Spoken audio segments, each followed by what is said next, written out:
अभी तक जो हमने CSS का डिस्कस किया था कल के दिन, आई होप कि वो आपके ज़हनों में अच्छी तरह से बैठ ही रहा होगा। हमने कोई ज़्यादा चीज़ें नहीं, जो मेन मेन थी और बड़ी इम्पोर्टेंट चीज़ें थी CSS के बारे में, वो चीज़ हो सकता है आपको इससे पहले ना पता हो सकता है इससे पहले आपको पता हो या ना पता हो, लेकिन दोबारा से मैंने रिपीट की है सो दैट अगर किसी के माइंड में इनमें से कोई चीज़ मिस हो रही है तो वो जहन नशीन कर। अच्छा, CSS की कल हमने 3 टाइप्स पढ़ी थी। CSS क्या है, कास्केडिंग स्टाइल शीट है, किस लिए यूज़ होती है, वो भी फिर आपको बताया। 3 टाइप्स हैं, एक्सटर्नल, इंटरनल और इनलाइन। 2 तरीके कौन कौन से हैं CSS की जो है वो क्लासेस क्रिएट करने के। एक आप हैश के साथ करते हैं, दूसरा आप डॉट के साथ करते हैं। अगर आप हैश के साथ करें तो फिर आपको वो चीज़ आईडी में क्लास आपको दूसरी फाइल में आईडी देना पड़ेगी, जिस फाइल में भी आप वो क्लास इम्प्लीमेंट करना चाहते हैं। अब यहाँ पे अगर वो आपकी एक्सटर्नल फाइल है CSS की तो आपको लिंक भी करना पड़ेगा। लिंक के लिए लिंक का टैग यूज़ होता है। REL स्टाइल शीट ये ज़रूरी है। टाइप टेक्स्ट, टेक्स्ट और ये आप ना भी करें तो यानी कि इसके टाइप का एट्रीब्यूट भी आप ना भी दें तो कोई मसला नहीं है, बट REL ये देना ज़रूरी है और href भी देना ज़रूरी है। अच्छा, कल के दिन हमने 3 टाइप्स और बाकी की ये किस किस तरह से होता है ये सारी चीज़ें देखी। आज हम कुछ CSS की इम्पोर्टेंट प्रॉपर्टीज़ देखेंगे। इसमें सबसे पहले जो है वो पैडिंग भी आ जाती है। पैडिंग आ जाती है, इमेज इमेज की जो है ना वो कुछ CSS की प्रॉपर्टीज़ हैं वो आ जाती हैं। फिर इसमें बॉर्डर आ जाता है, मार्जिन, पैडिंग, हाइट, विड्थ, ये सारी चीज़ें वन बाय वन भी देखते हैं।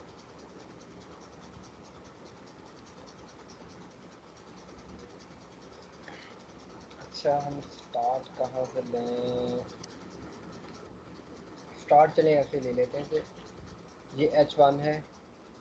अब यहाँ से मैं H1 की कोई प्रॉपर्टी नहीं है, H1 की जो मैंने हटा दी।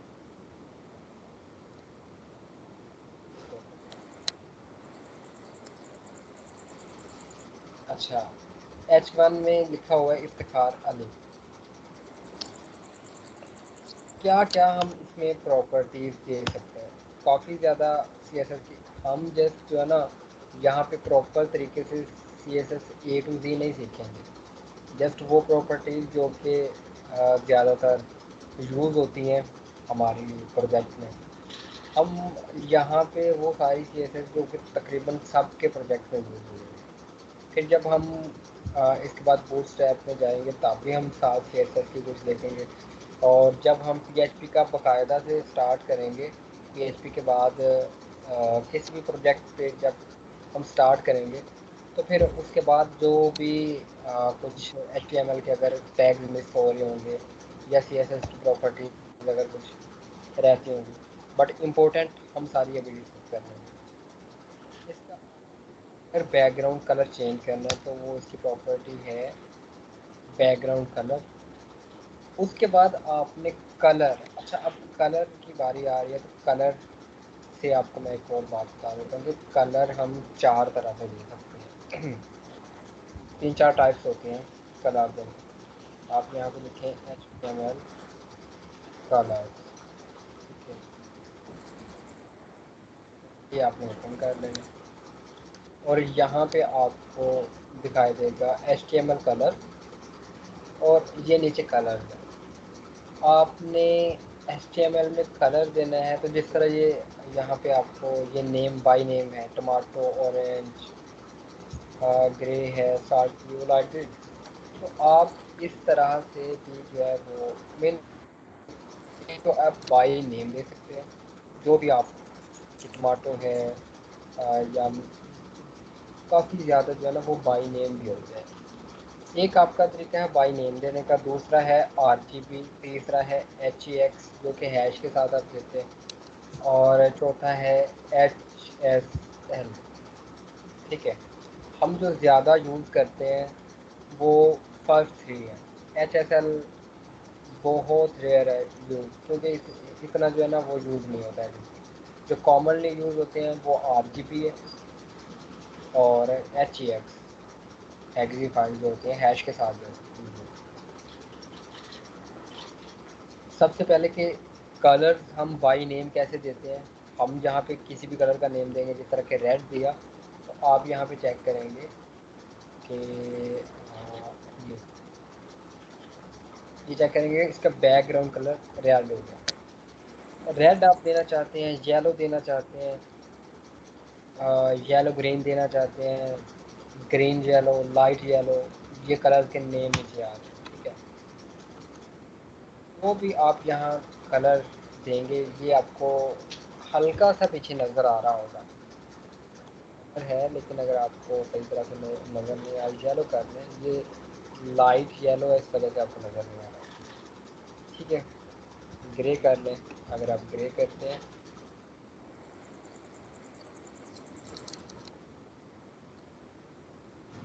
चेक करें जी। अच्छा, फिर दूसरा हैग्जी मिन हैश के साथ आपको इस तरह के आप जाएँ H A X R G B पे हम डिस्कस करते हैं। यहाँ पे जो फर्स्ट टू वैल्यूज़ होती हैं वो होती है रेड की, जो सेकंड टू होती हैं वो ग्रीन की होती है, जो थर्ड टू होती हैं वो कौन सी होती हैं, वो आर जी बी। ये भी यानी कि आपके आर जी बट के कोड में होता है। तो आप ये कोड में किस तरह से लिखते हैं, जिस तरह के ये ग्रे कलर की ये कोडिंग है। फिर उस लाइट में अगर आप जाते जाएँ तो ये उससे लाइट ये, उससे लाइट ये, उससे लाइट ये, और ये उससे लाइट। जिस तरह का भी कलर चूज़ करना चाहते हैं आप यहाँ से ये वैल्यू कम ज़्यादा करके यहाँ से खुद का कलर जो है ना वो देख सकते हैं, या फिर ये कलर पिकर पे क्लिक करें और HTML का कलर पिकर भी आप यहाँ से जो कलर पिक करना चाहते हैं उस पर क्लिक करें और ये आपको उसका कोड दे देगी। ये आप इस साइड पे ये देखें कोड आपको नज़र आ रहा है। फिर जो कोड फर्ज करें मैंने अब ये कोड उठाना है, यहाँ से कॉपी किया, कॉपी किया और मैं यहाँ हैश के साथ लिखूँगा।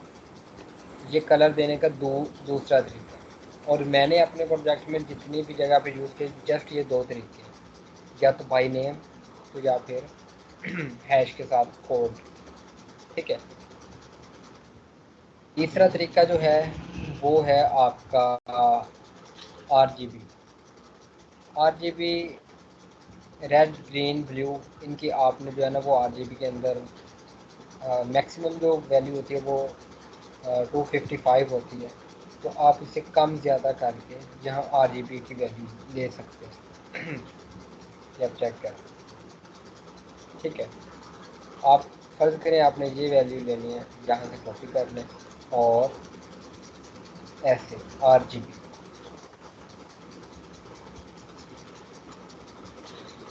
चेक करें तो ये कलर चेंज है। अच्छा, आर जी बी और आर जी बी ए दोनों में फ़र्क क्या है? एक आर जी बी और दूसरा आर जी बी ए किस लिए यूज़ होता है? ए जो होता है वो ट्रांसपेरेंसी के लिए होता है। वो आपका यानी कि लास्ट पे आपके कलर की ट्रांसपेरेंसी, कि आपने उसकी कलर की कितनी ट्रांसपेरेंसी रखी है। 1 पे फुल ट्रांसपेरेंस होगा और 0 पे बिल्कुल 1 पे ज़ीरो पे सॉरी फुल ट्रांसपेरेंस होगा, और 1 पे जो है ना वो उसकी ट्रांसपेरेंसी ख़त्म हो जाएगी।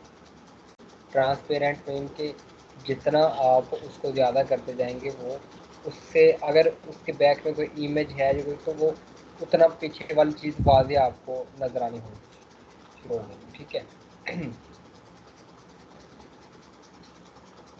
ए को बेसिकली यहाँ पे ये जैसे कि यहाँ पे लिखा हुआ है अल्फ़ा कहते हैं, अल्फ़ा, और ये ट्रांसपेरेंसी के लिए यूज़ होता है। अब कलर कौन सा है?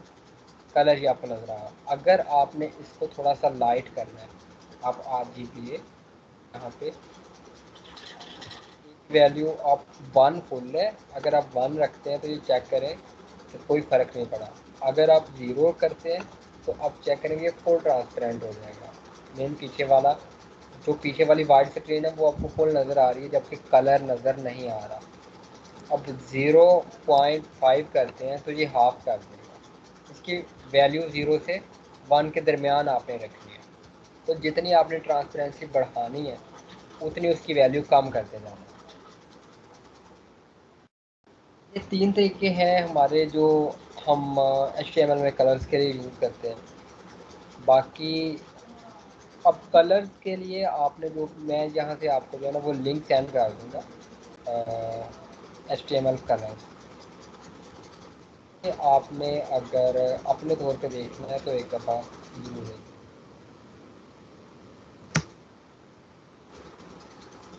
ओके,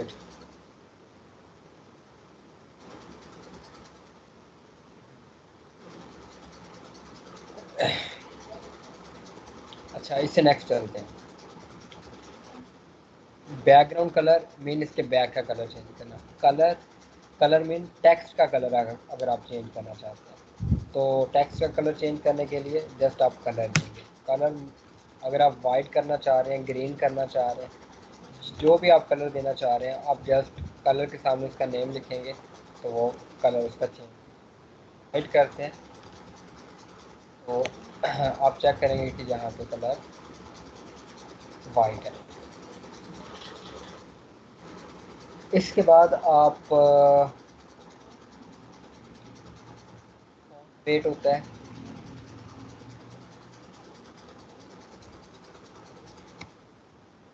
अच्छा टेक्स्ट अलाइन इसमें आप किस लिए यूज़ करते हैं? टेक्स्ट लाइन जिस तरह माइक्रोसॉफ्ट वर्ड में होती है, राइट लेफ़्ट या जस्टिफाई, तो वो आपने राइट लेफ़्ट करना चाहते हैं वो आप कर सकते हैं। आपने करना है राइट, आप राइट करते हैं, चेक करते हैं तो ये चेक करें टेक्स्ट लाइन को क्या हो गई, राइट। आप सेंटर करते हैं, लाइन सेंटर हो जाएगी, ये चेक करें। हाँ, इसके बाद फ़ॉन्ट वेट किस लिए यूज़ होता है? फ़ॉन्ट फ़ॉन्ट साइज़ और font weight. Font size mean अगर आपने इसका फ़ॉन्ट मज़ीद बड़ा करना है, आप कहते हैं 75 px, तो आप करें ये बड़ा हो जाए। अब आपने इसकी मोटाई मज़ीद बढ़ानी है। एक होता है आपने बोल्ड बी के साथ, यहाँ पे आप स्ट्रॉन्ग यूज़ कर सकते हैं, यहाँ से बी स्टार्ट किया और यहाँ तक, तो ये आप बोल्ड कर देंगे, या फिर बी की जगह स्ट्रॉन्ग यूज़ कर सकते हैं। ठीक है, तो बी से भी बोल्ड हो जाता है, स्ट्रॉन्ग से भी बोल्ड हो जाता है। बट अगर आप अपनी मर्ज़ी की यहाँ पे मेन उसकी मोटाई रखना चाहते हैं,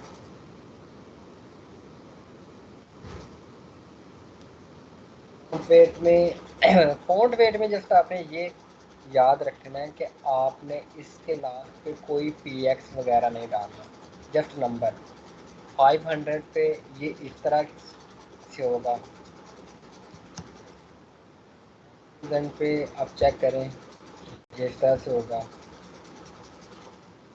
300 पे आप चेक करेंगे, आई थिंक 100 तक बोलो। तो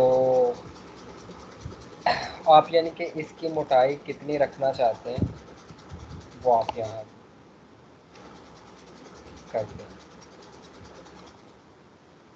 इसके बाद आप फ़ॉन्ट साइज़ हो गया, फ़ॉन्ट पेट हो गया, आप इसके अगर गिर्द बॉर्डर लगा, अच्छा ये बॉर्डर आप इमेज के गिर्द लगाना चाहें या फिर आप किसी भी चीज़ के, कोई भी आपने एलिमेंट लिया है, आप किसी भी एलिमेंट के गिर्द वो यानी कि उसका बॉर्डर डिफ़ाइन करना चाह रहे हैं तो वो आप बॉर्डर ले सकते हैं। बॉर्डर 1 px, अगर 1 px आप करते हैं, अब चेक करें कुछ भी नज़र नहीं आता। अगर आप ब्लैक करते हैं, अब चेक करेंगे नहीं नज़र आया। अगर आप यहाँ पे सॉलिड करते हैं तो फिर आपको नज़र आएगा, ये चेक करें। 1 px बहुत कम है, 5 px करेंगे, ये चेक करें, ये बॉर्डर आपको नज़र आ रहा है। फिर एक बॉर्डर रेडियस भी यूज होता है। बॉर्डर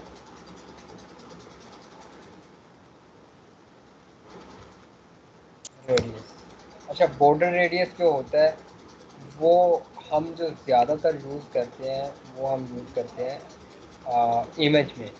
यहाँ पे हम यूज़ नहीं करेंगे, वैसे भी अच्छा नहीं लगता बॉर्डर। आप वैसे कहीं पे भी यूज़ कर सकते हैं। आप ये चाहते हैं कि इसके कोने जो है वो 5 px जो है वो ये मुड़े होने चाहिए, तो ये क्या करें, ये इसके कोने 5 px वो राउंड हो गए। आप 10 px करते हैं, आप फर्ज करें इधर 20 px कर लें, तो इसके कोने क्या होंगे 20 px, चारों साइडों से राउंड।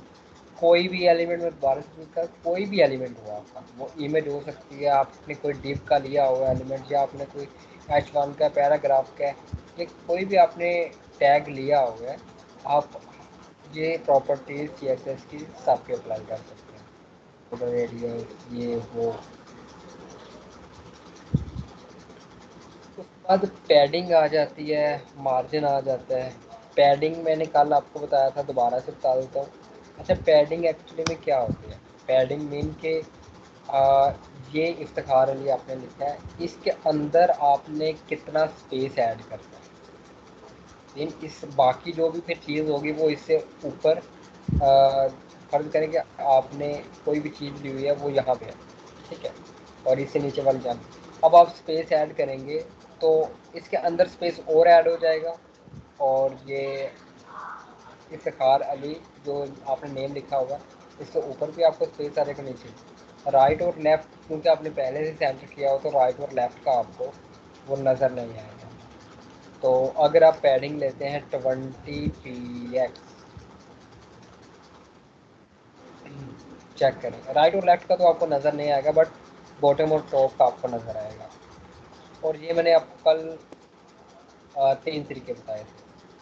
आप अगर सिंगल लेते हैं तो मेन चारों साइडों से, अगर आप डबल लेते हैं 20 px 40 px करते हैं, तो 20 px का मतलब ये है कि टॉप बॉटम, और 40 px का मतलब है कि राइट लेफ्ट दोनों साइड, राइट से भी 40 px और राइट से भी 40 px। और 20 px मीन कि ऊपर से भी 20 px और नीचे से भी 20 px। अगर आप 4 वैल्यूज लेते हैं, या एक होती है या दो होती है, या फिर 4 होती है। अगर आप 4 वैल्यूज लेते हैं उसका क्या मीन है कि वो टॉप से स्टार्ट होता है, पहले टॉप वाली वैल्यू, फिर राइट वाली, फिर बॉटम वाली, फिर लेफ़्ट वाली। तो पहले टॉप वाली है, फिर राइट वाली है, फिर बॉटम वाली है, और फिर लेफ़्ट वाली। तो आप इनमें से कोई भी फर्ज करें कि बॉटम से आपको चाहिए 50 px, जबकि ऊपर से ठीक है, तो अब ये देखिए बॉटम से ज़्यादा होगी।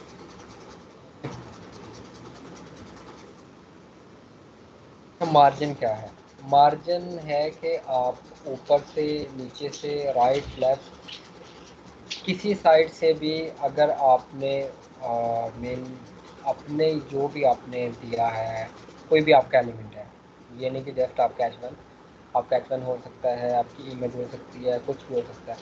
आपने टॉप से कितने वक्फे पे उसे शो करवाना है, राइट से कितने वक्फे पे शो करवाना है, लेफ्ट से, ये सारी चीज़ें आप मार्जिन से डिसाइड करते हैं। मार्जिन मैंने यहाँ पे दिया 50 px। 50 px का क्या मीन है, चारों साइडों से 50, यहाँ से भी 50, ऊपर से भी, राइट से भी, लेफ्ट से भी, चारों साइडों से 50-50। इसका भी उसी तरह से 3 तरीके हैं। अगर आप दो वैल्यूज़ देते हैं, मेन दो वैल्यूज़ का होगा, पहली वैल्यू टॉप बॉटम, दूसरी वैल्यू राइट लेफ्ट। पैडिंग इसके अंदर स्पेस क्रिएट किया था इसने, और मार्जिन से इसके बाहर स्पेस, ठीक है। अभी देखें ये इसके बाहर स्पेस है, आपको जो नजर आ रहा है। और 4 वैल्यूज भी इस तरह कि अगर आपने मार्जिन में 4 वैल्यूज दिए तो पहले टॉप, फिर राइट, फिर बॉटम, फिर लेफ्ट, ये आपने खुद से ट्राई करना है। पैडिंग और मार्जिन की अलग, अच्छा मार्जिन ऑटो कुछ एलिमेंट्स में यूज़ होता है। अगर आप मार्जिन ऑटो यूज़ करते हैं तो क्या करता है कि वो हमारे एलिमेंट को दरमियान में ले आता है।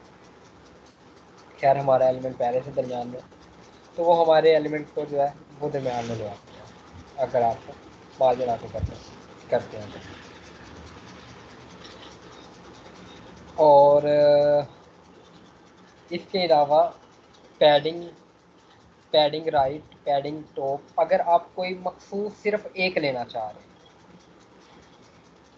सिर्फ अगर आप कोई एक पैडिंग या कोई एक मार्जिन लेना चाह रहे हैं, जिस तरह के मैं मार्जिन यहाँ पे लेता हूँ, मार्जिन करें, margin top right bottom left, तो ये आपके पास चार।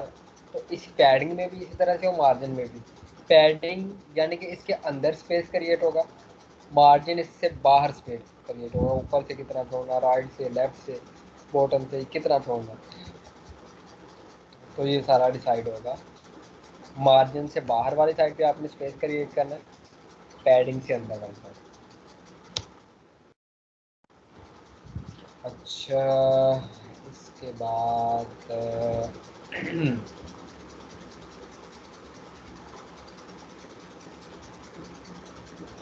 और हमने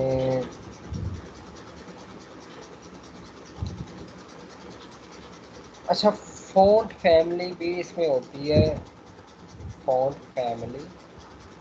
और फ़ॉन्ट फैमिली आप इसमें, मैं यहाँ पे एक दे देता हूँ, सैंस सेल, सैंस कहाँ से होती है ये आपको मैं बाद में बता दूंगा, कि ये आपको देखिए थोड़ा सा फ़र्क पड़ा है, तो ये आपको मैं बाद में बता दूंगा कि ये कहाँ से मेन फोर फैमिली का क्या हिसाब किताब है, आपने HTML के लिए कहाँ से देखनी है, ये बाद में मैं आपको, अभी मेरे माइंड में नहीं है वेबसाइट, वरना मैंने अभी आपको बता देना था।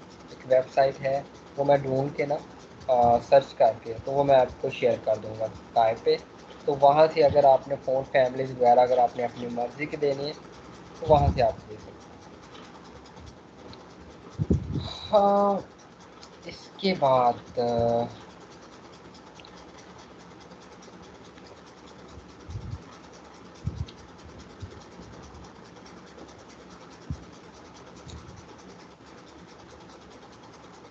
अच्छा, इसके बाद और कौन सी चीज़ें जो ज़्यादा यूज़ होती हैं, बॉर्डर हो गया, मार्जिन हो गया, पैडिंग। अच्छा, अगर हम इसकी हाइट वेट्स वगैरह, हम कह रहे हैं वैसे तो ये H1 है ना, ये वाली जो चीज़ है ये H1, अगर मैं इसके विथ में खुद डिफाइन यहाँ पे कर देता हूँ कि जस्ट 200 px, इससे ज़्यादा नहीं, ये चेक करें, यहाँ से लेके जस्ट इतनी, ये जस्ट 200 px, इससे ज़्यादा नहीं।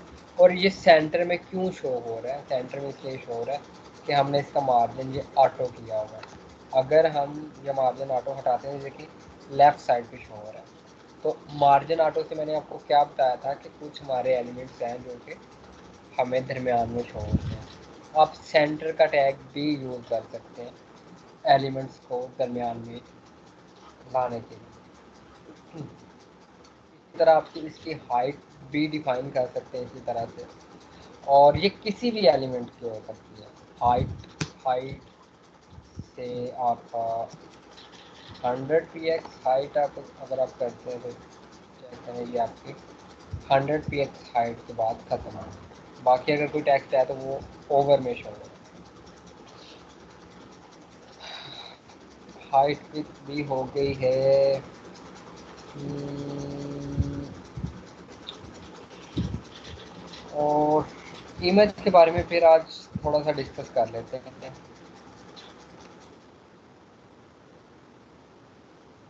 Image, image, image.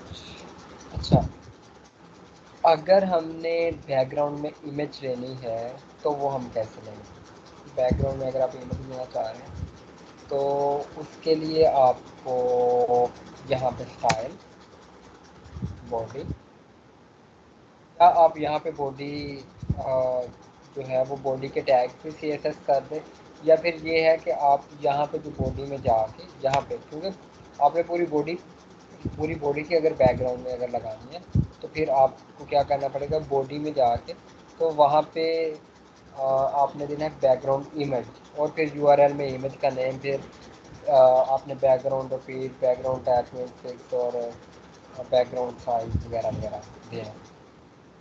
हाँ, तो आप यहाँ स्टाइल के एट्रीब्यूट लें और स्टार्ट हो जाए। अच्छा, एक चीज़ मैंने सी एस एस में और आपको बतानी थी, हम इससे नीचे एक और चीज़ आपको मैं बता दूँ। अगर आपने किसी भी टैग पे फर्ज करें कि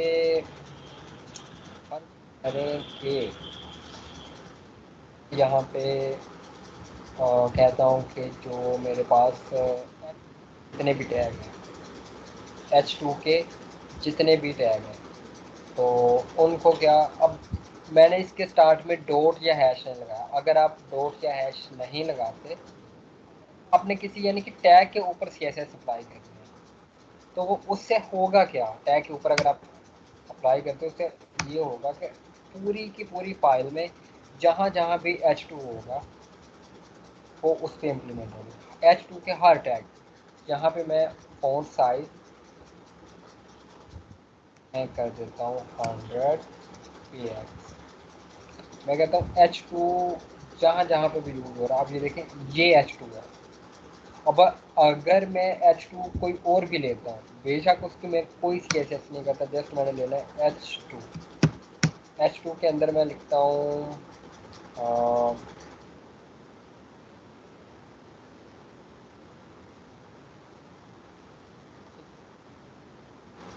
और ये चेक करें ऑटोमेटिकली इसका फ़ॉन्ट 100 px।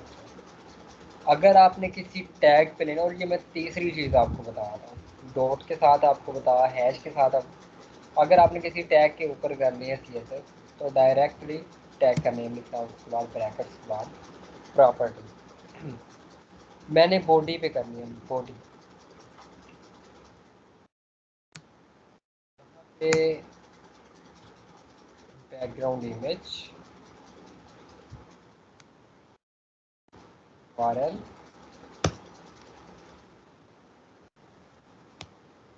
और यहाँ पे इमेज का नेम।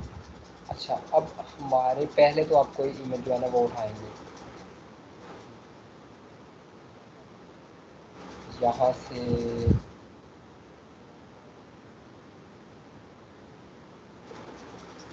ये हमारे पास कोई भी बैकग्राउंड इमेज आ गई। फर्ज करने के मैंने ये बैकग्राउंड इमेज, इसको न्यू टैब में ओपन करते हैं and open image in new tab and save image as, हम अपने फोल्डर में सेव कर देते हैं सीधा। यहाँ पे है एंट्री और इसी में दे सकते हैं, और नेम हम यहाँ पे दे देते हैं आई इमेज या आई एम जी दे देते हैं, आई एम जी। यहाँ पे आते हैं, हम कर रहे थे इमेज पे, image dot J P G, जो भी इमेज का नेम होगा। अब आपने नेक्स्ट करना, ये बैकग्राउंड पे आप चेक करें तो ये आपको इमेज नज़र आ रही होगी, ठीक है। बट आप इमेज पहले देखें, इमेज देखें, इमेज सिर्फ ये है, ये जस्ट इसमें एक मेन, ये एक दफ़ा चेक करें तो आप अब देखेंगे तो इमेज रिपीट हो रही है। हम ये चाहते हैं इमेज रिपीट भी ना हो, फिक्स भी हो। फिक्स का क्या मतलब है, फिक्स का ये मतलब है कि अगर इसमें फ़र्ज़ करें इसको मल्टीपल टाइम यहाँ पे कॉपी पेस्ट करता हूँ। अब फिक्स का मतलब ये है कि मैं जब ऊपर से नीचे लेके आ रहा हूँ तो ये इमेज देखें पीछे से मूव हो रही है, मैं कहता हूँ इमेज पीछे से मूव ना हो। तो ये सारी प्रॉपर्टीज़ फिर अब आपने इमेज लगा दी बॉडी के बैकग्राउंड में। अब नेक्स्ट बैकग्राउंड अटैचमेंट, यहाँ पे आपने डाल देना फिक्स। बाद बैकग्राउंड बैकग्राउंड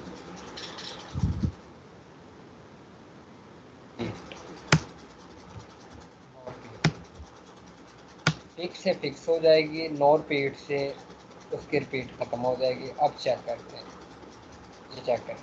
अब जस्ट ये हमारे पास एक इमेज रह गई।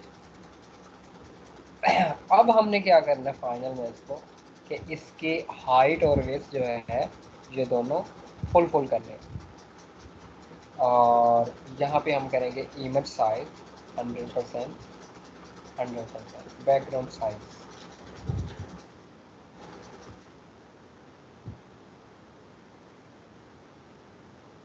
साइज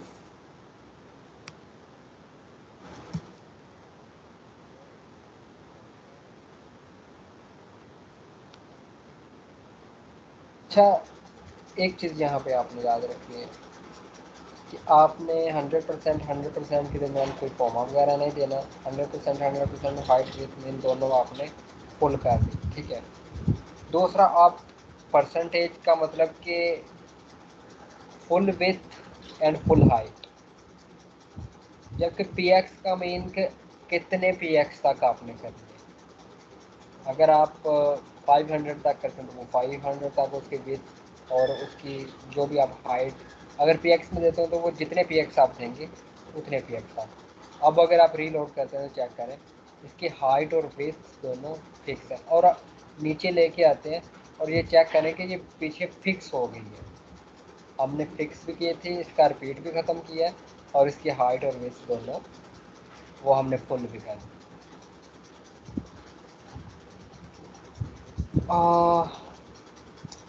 इसके बाद हम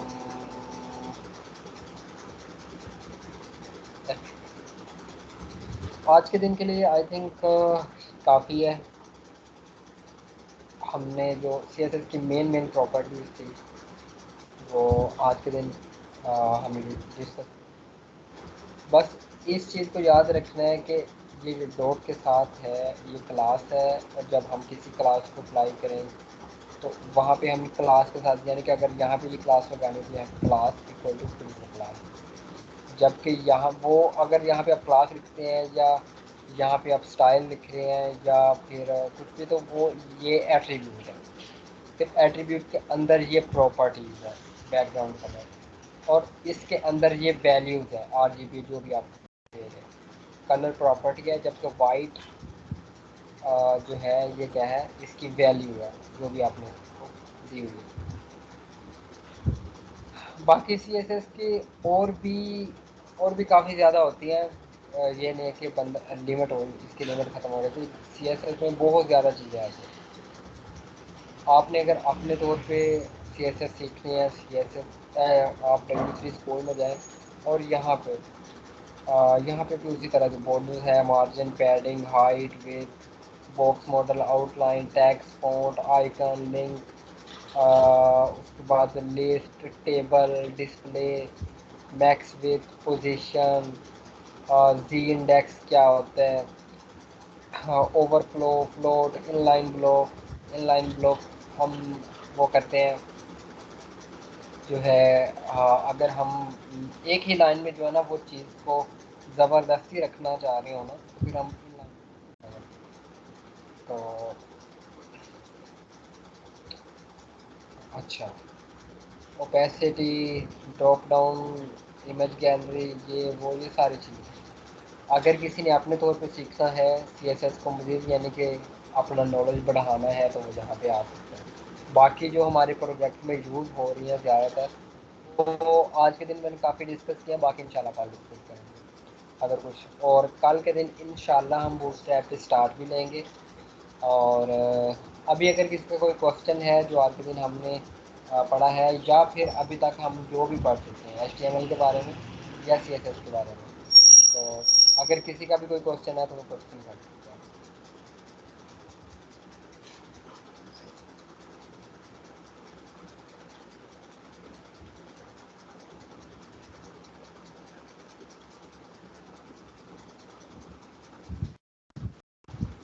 किसी का कोई क्वेश्चन नहीं है?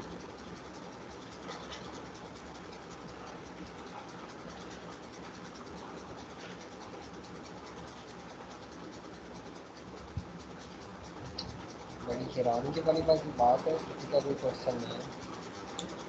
चलें जी, ठीक है, बेस्ट ऑफ लक। अच्छा, विल्सन का है कोई क्वेश्चन?